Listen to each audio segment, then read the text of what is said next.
What does climate change look like to you?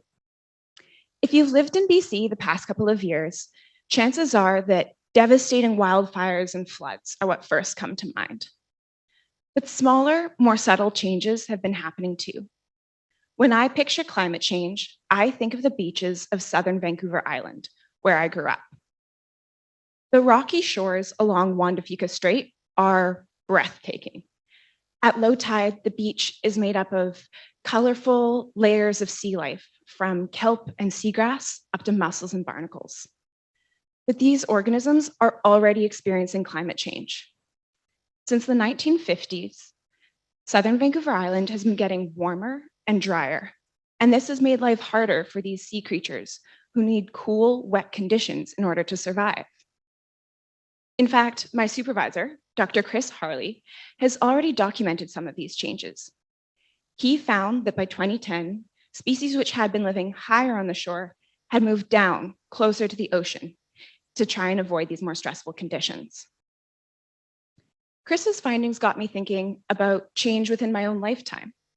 I started to wonder how much could have changed in just the past 12 years. So last summer, in dialogue with the First Nations on whose territories I was working, I went out to 24 different sites and I measured how high on the beach different species were living. What I found was even more change. All along Juan de Fuca Strait, species are living lower on the beach than they did just 12 years ago. In many cases, these shifts are large.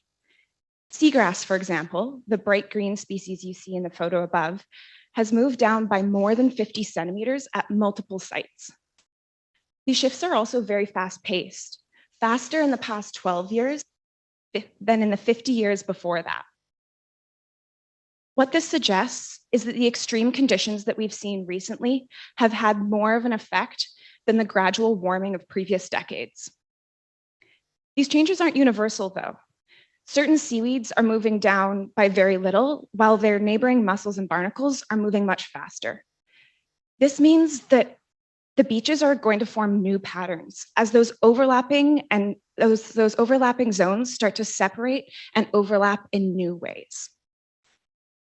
These changes can be hard to face.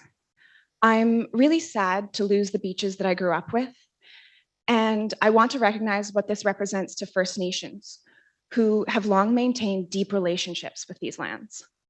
But I'm also curious to see what these beaches look like in future and what they tell us about the persistence of rocky shore ecosystems in a changing climate. Thank you.